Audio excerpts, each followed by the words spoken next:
Stanford University.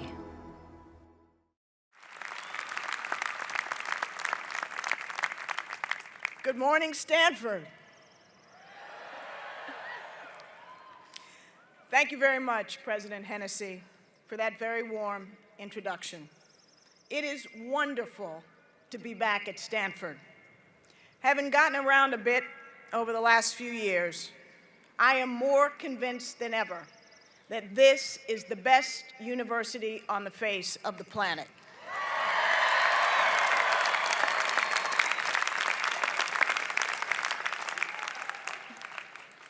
It's particularly gratifying to be back in this stadium, which is a rather special place for me. It happens to be the spot where my husband and I had our first romantic moment. It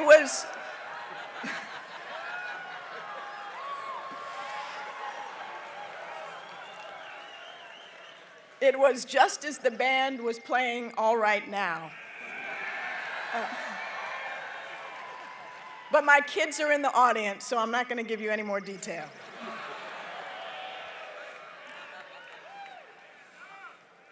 Stanford has had an enormous impact on my life.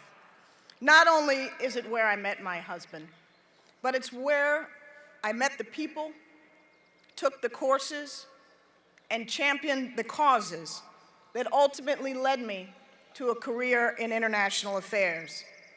Stanford also taught me focus and discipline. Once you've learned to study in a bathing suit on the grass with muscled men throwing frisbees over your head, you can accomplish almost anything.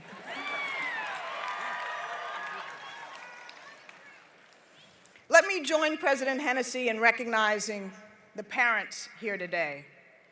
For many families, you kids have been living far away from home. I grew up in Washington, D.C., as you heard, and it is not a lie to say that I think my mother just got over my decision to come to Stanford about 3 weeks ago. I still understand the pride that you have in your children must know no bounds. You've made enormous sacrifices to enable your kids to get such a tremendous education. So this is your day too. Parents, grandparents, family, and friends, thank you for all you have done.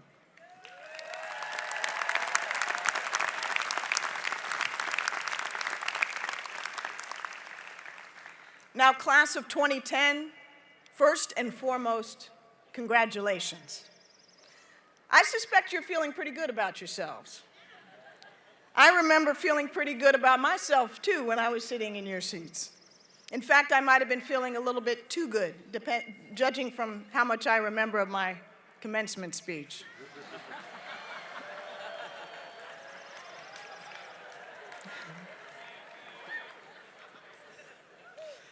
Hold on to this jubilant moment and cherish your memories of this extraordinary place.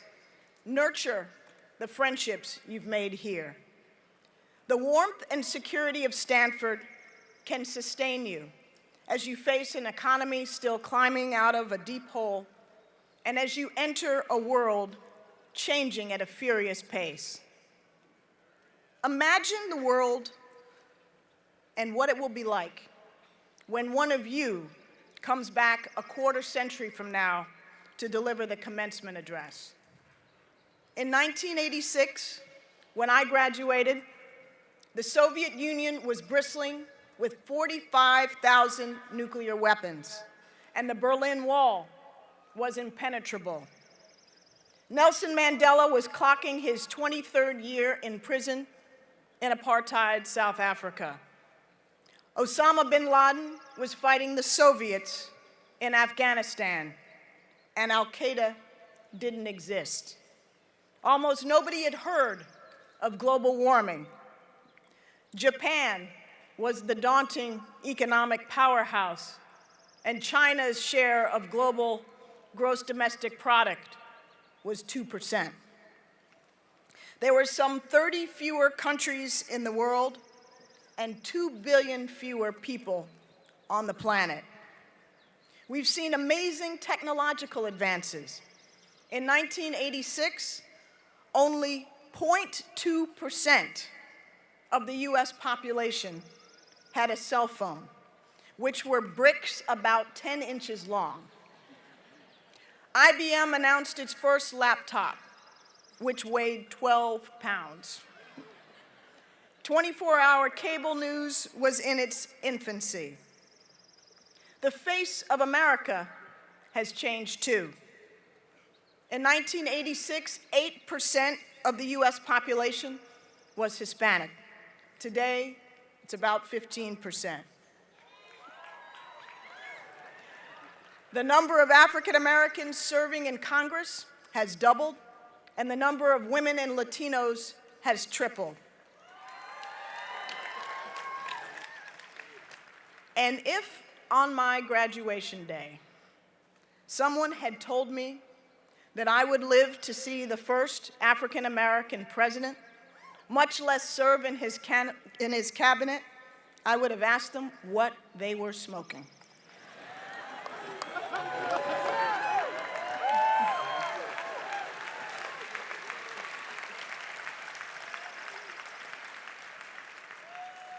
So much change has transpired just in my adult lifetime, and you will see so much more in yours. But it doesn't just happen. Progress is the product of human agency. Things get better because we make them better, and things go wrong when we get too comfortable, when we fail to take risks, or seize opportunities. Never trust that the abstract forces of history will end a war, or that luck will cure a disease, or that prayers alone will save a child.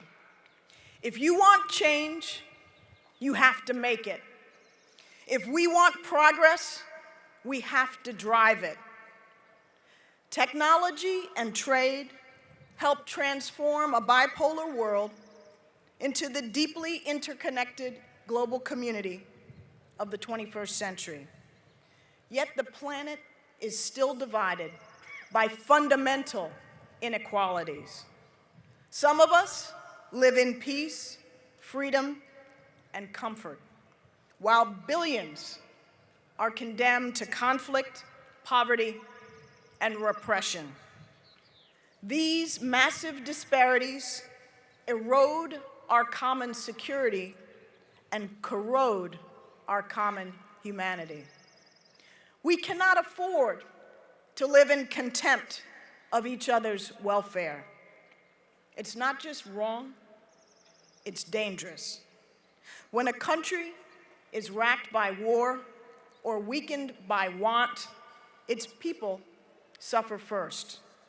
But poor and fragile states can incubate threats that spread far beyond borders: terrorism, pandemic disease, nuclear proliferation, criminal networks, climate change, genocide, and more. In our interconnected age, a threat to development anywhere is a threat to security everywhere. That makes the fight against global poverty not only one of the great moral challenges of all time, but also one of the great national security challenges of our time. So here's my challenge to you. Become agents of change. Be driven by a passion to lift up the most vulnerable and to serve those with the least, both at home and around the world. For me, for so many reasons, this is a personal as well as a professional imperative. One of those reasons is a little boy whom I met in war-ravaged Angola in 1995. I don't even know his name. He was one face in a friendly mob of destitute little kids who greeted our delegation at a dusty camp for internally displaced persons in the middle of nowhere. He was perhaps 3 or 4 years old, with pencil-thin legs and a distended belly, and only a torn t-shirt to wear. But he stood out because he had the most amazingly infectious smile. I walked up to him before realizing that the only thing I had to give him was the worn baseball cap that I was wearing. I took it off and put it gently on his head. The joy on his face remains etched in my mind to this day. But I had to leave that camp, and when I did, I left that little boy in hell. I like to think, and I sure hope, that kid is okay. But he could well have become one of the 9 million children under the age of 5 who die each year, mostly from preventable and treatable afflictions. Yet he has every right to live with the same dignity, hope, and security that my own son enjoys. They're both children of God, of equal worth, equal consequence, and equal rights. That little boy's future is tied to ours. Our security is ultimately linked to his well-being. So we must shape the world that he deserves. That child deserves a world without the poverty that crushes the dreams of hundreds of millions. Half of humanity lives on less than $2.50 a day. That child deserves a world without extreme hunger and dependence that it fosters. So we are investing in building poor countries' capacity to feed themselves. Agricultural research has produced stronger crops that yield more, adapt faster, and better resist drought, disease, and pests. Yet Africa's crop production remains the lowest in the world. With your generation's leadership and ingenuity, you can make it the highest. That child deserves a world where everyone can get a quality education. More than 70 million kids are not enrolled in primary school today, and 60% of them are girls. You can help close this gap by joining Teach for America here at home or the Peace Corps abroad, by providing lunches for rural girls' schools, by working to end child labor, forced marriage, and human trafficking, and by creating educational systems that reach all of our children. That child deserves a world in which we find new cures for old plagues. You can be the generation to develop new vaccines for tuberculosis and HIV/AIDS, to use nanotechnology to create smart therapies that kill cancer cells and leave their healthy neighbors untouched, to provide needle-free immunizations to stop pandemics in their tracks. That child deserves a world whose climate is not collapsing, whose air isn't choked by soot, and whose waters aren't polluted with spewing oil. Imagine deploying clean energy technologies to poor countries to power development without fossil fuels. Much as China and Africa largely skipped landlines and leapfrogged to cell phones. You can be the generation that makes a green economy reality, that turns the fight against climate change into a boon for the developing world, not just a burden. You can be the generation that actually reverses global warming. That child and every child deserves a world of greater opportunity, democracy, and hope. And that is the world you can help forge. Sometimes we innovate in great strides. Sometimes we progress by slow and steady advances. But progress we must. The fight against poverty is a challenge worthy of your generation that grew up in this interlinked age. The goal of a world free of famine and mass misery may seem distant, but once, so were the moon and the microchip. The aim is ambitious, but so are you. As you go about changing the world, continuously challenge yourselves. Get out of your comfort zone. Go travel the world we share. Learn more languages, get grit in your eyes and sand in your hair, and service in your soul. Graduating from Stanford is great, but it's just the beginning. So don't settle on a single path too soon.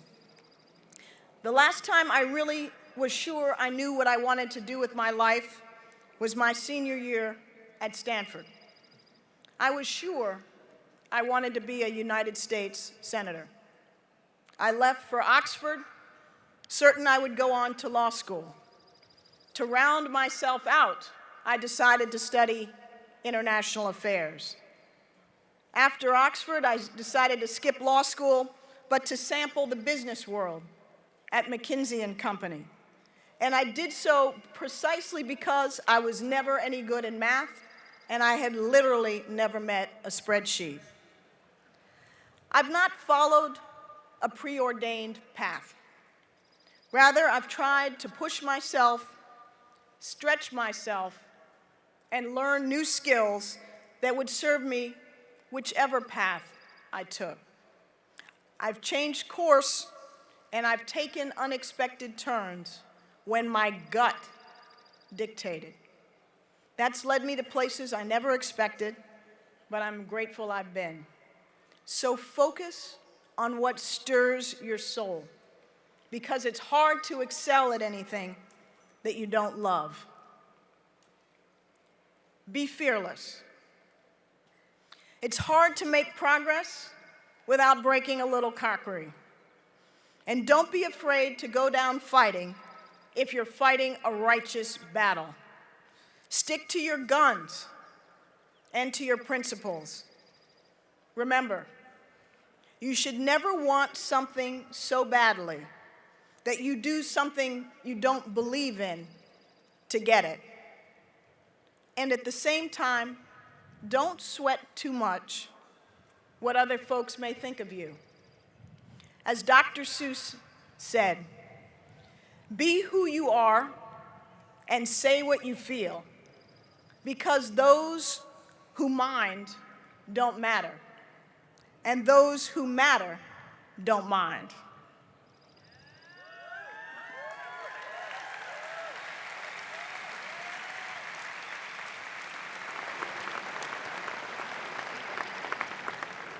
Be about more than money. Comfort and economic security are good, but they're not enough. You should be about creating change, not just counting it.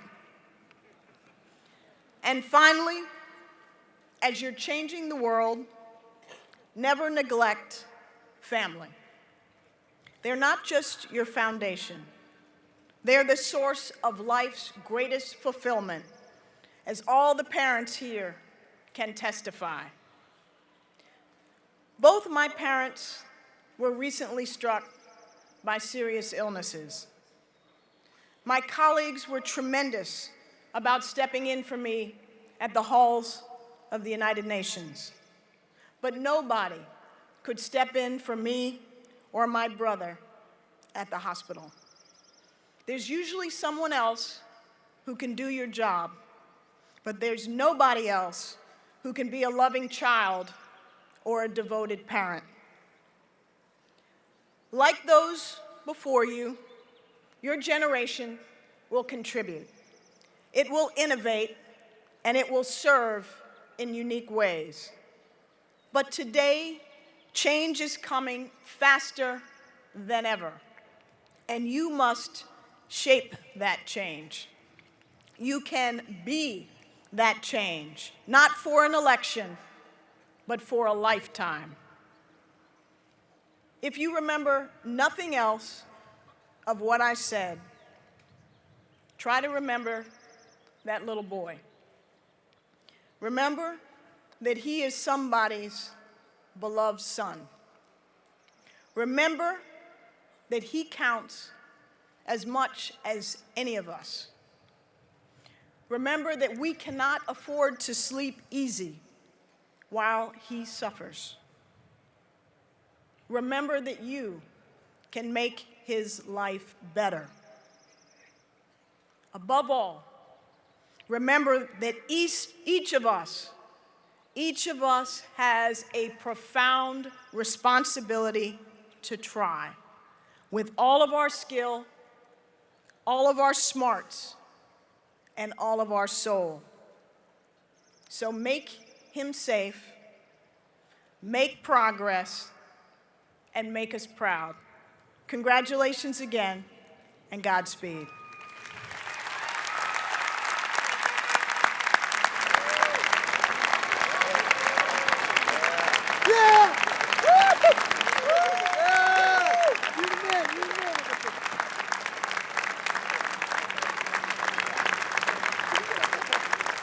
For more, please visit us at stanford.edu.